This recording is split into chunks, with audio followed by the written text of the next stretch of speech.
Jujur ya, dulu aku nggak pernah kepikiran kerja ke luar negeri, tapi entah kenapa hidup tiba-tiba nulis ceritanya sendiri. Dan sekarang aku ada di Sydney. Staring at the blank page before you. Open up the dirty window. Let the sun illuminate the words that you could not find. Reaching for something in the distance, so close you can almost taste it. Release your inhibitions, feel the rain on your skin.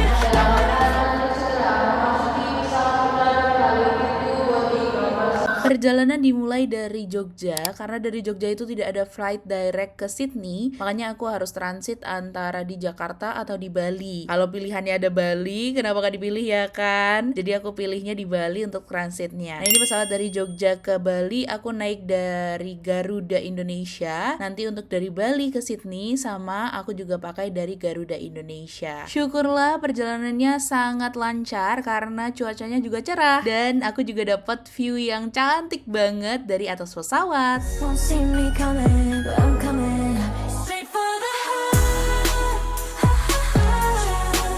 You never seen us never looking this cute. My favorite vibe. I get to look at the open the shoes. Perjalanan ini tuh menarik banget karena ini pertama kalinya juga aku mencoba pink tempong dan akhirnya ketagihan. Sebenarnya udah penasaran sejak lama ya, tapi entah kenapa baru kesampaiannya hari ini. Sebenarnya transit di Bali itu cukup singkat, aku cuma mau makan aja sama mau nikmatin sunset sebelum nanti balik ke bandara lagi. Untungnya sih karena satu kode booking dan maskapainya sama, jadi koper aku nggak perlu diambil lagi waktu landing di Bali.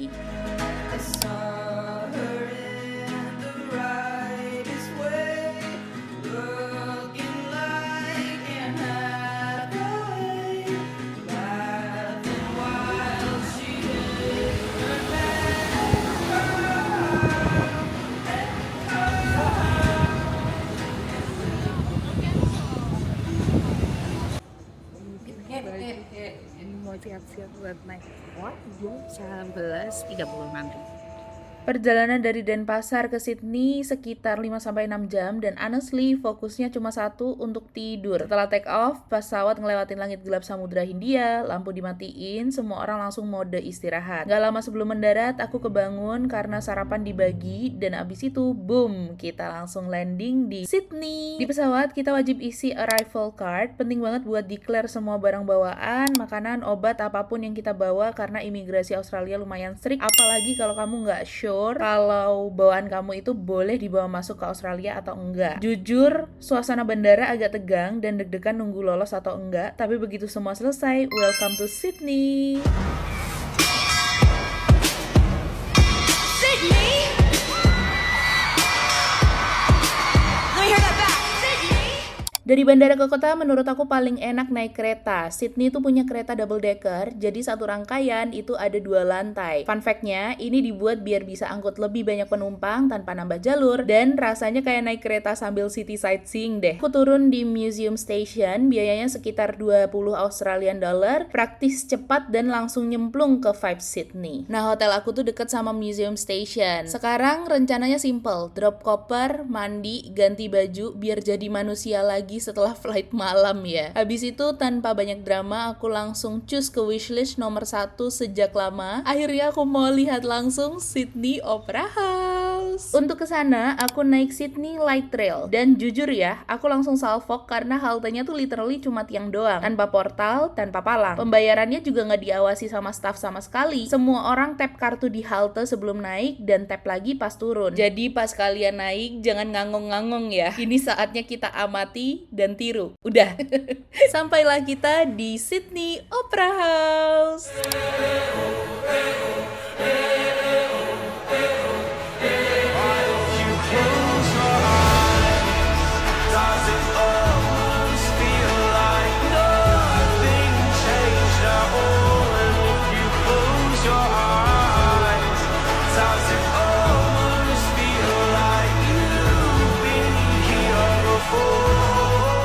Jujur ya, ya, sampai sekarang pun aku masih agak nggak percaya kalau aku beneran ada di Sydney dan bisa lihat langsung Sydney Opera House yang megah banget, gede banget, dan arsitekturnya secantik itu. Rasanya luar biasa banget. Tapi kita harus fokus ke itinerary hari ini ya, karena lumayan padat. Salah satu wishlist aku yang juga akhirnya kesampaian itu ke Taronga Zoo. Tiketnya udah aku beli online, jadi sampai lokasi tinggal tukar tiket ke tiket fisik. Untuk ke sana aku naik ferry dari Circular Quay. Tiketnya sekitar $6 Australia, dan sepanjang perjalanan aku benar-benar terharu karena aku barengan sama beberapa pengguna kursi roda dan fasilitas di Sydney itu inklusif banget. Mereka bisa bepergian sendiri dengan nyaman, mulai dari ferry, lanjut bus ke pintu masuk, semuanya udah ramah disabilitas. Bahkan di dalam zoo-nya sendiri, jalurnya tuh landai tanpa tangga, jadi pengguna kursi roda atau orang tua yang bawa stroller bisa keliling dengan bebas tanpa khawatir. Dari situ aku benar-benar ngerasa ternyata fasilitas yang diberikan itu bisa menunjang semua orang untuk bisa menikmati hidup dengan caranya masing-masing.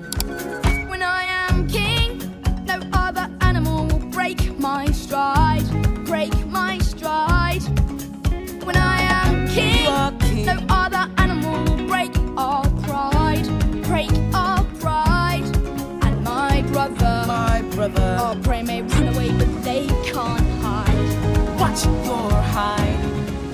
Yeay, sudah selesai jalan-jalan di Taronga Zoo, Sydney.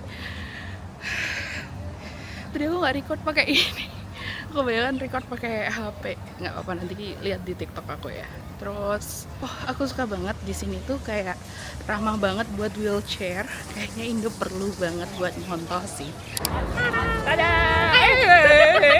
Meh ngelundung. Ojo Mari ngelundung. kita coba ya. Ya ini onion ringnya Ini nih. gede banget ya, Bun. Enak ini. Iya. Mantep loh. Nyobain daging sapi Australia. Sapi lokal. Lokal sini importan Indo. Iya. Mahal meneh. Ayo. Makan can. Makan. Cobain.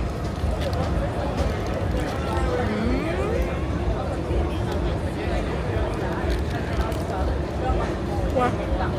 Oke. Beda sih. Beda sih. Anjan enak sih, Gi. Nah, aku nek ngajak ke tempat makannya lah, pasti tidak pernah salah kok. Jenenge Angel kok salah. Waduh. Gaya aku Berarti kalau mau ke Sydney, cari dia.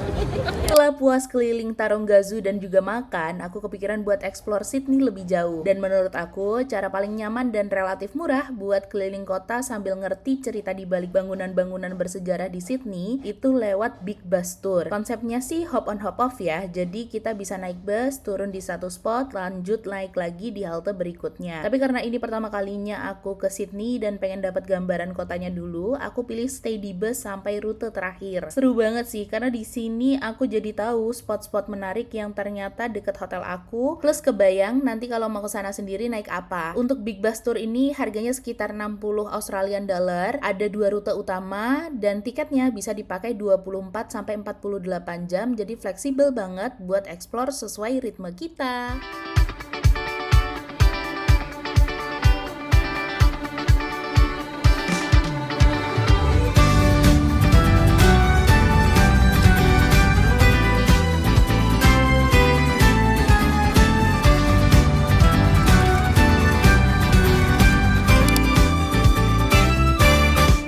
Selesai Big Bus Tour, aku sadar satu hal, kemanapun kita pergi naik kereta di Sydney, hampir pasti bakal ketemu atau transit di Central. Dan ternyata Central Station ini bukan stasiun biasa loh. Dibuka tahun 1906, Central Station adalah stasiun kereta terbesar dan tertua di Sydney dan jadi pusat utama semua jalur kereta di New South Wales. Fun facts-nya, stasiun ini punya clock tower ikonik setinggi lebih dari 75 meter yang dari dulu jadi penanda waktu buat warga Sydney, ibarat jantungnya transportasi kota. Sampai sekarang setiap hari ratusan ribu orang lewat sini. Jadi mau kemanapun arahnya, cepat atau lambat, Central Station pasti jadi bagian dari perjalanan.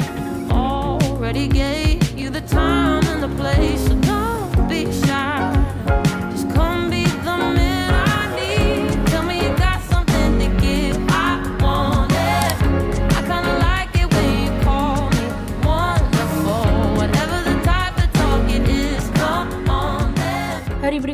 waktunya aku berangkat ke kantor. Sekalian kenalan juga sama sponsor utama dari trip ini ya. Jadi, aku bekerja sebagai Regional Manager Southeast Asia untuk Australian Institute of Music. Ini adalah kampus musik private satu-satunya di Australia, dan buat yang mau serius study music, AIM itu udah jadi top of mind. Suasananya hidup banget, di mana-mana ada suara latihan, alat musik, dan mahasiswa yang lagi berkarya. Tapi tempat favorit aku di kampus ini jelas rooftopnya, karena view-nya langsung menghadap ke Sydney Opera House dan juga Sydney Harbour Bridge. Walaupun di video ini ada kapal pesiar yang sandar, jadi Opera House-nya agak ketutupan dikit, tapi tetap aja view-nya nggak pernah gagal bikin takjub. Aku lagi ada di Observatory Hills dan ini keren banget. View-nya bagus banget, Masya Allah. Dari dulu, tempat ini memang strategis. Bahkan sejak abad ke-19, area ini dipakai sebagai observatorium astronomi. Makanya namanya Observatory Hill. Sekarang, tempat ini jadi salah satu spot sunset favorit warga lokal karena view-nya langsung menghadap ke Sydney Harbour, Harbour Bridge, dan langit yang pelan-pelan berubah warna. Dan jujur ya, pas sunset view-nya cantik banget. Kayak hadiah kecil setelah hari yang panjang.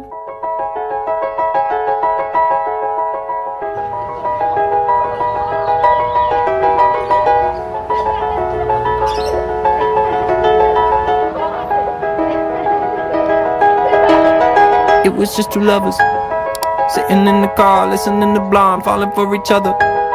Pink and orange skies, feeling super childish. No Donald Glover. Missed call from my mother.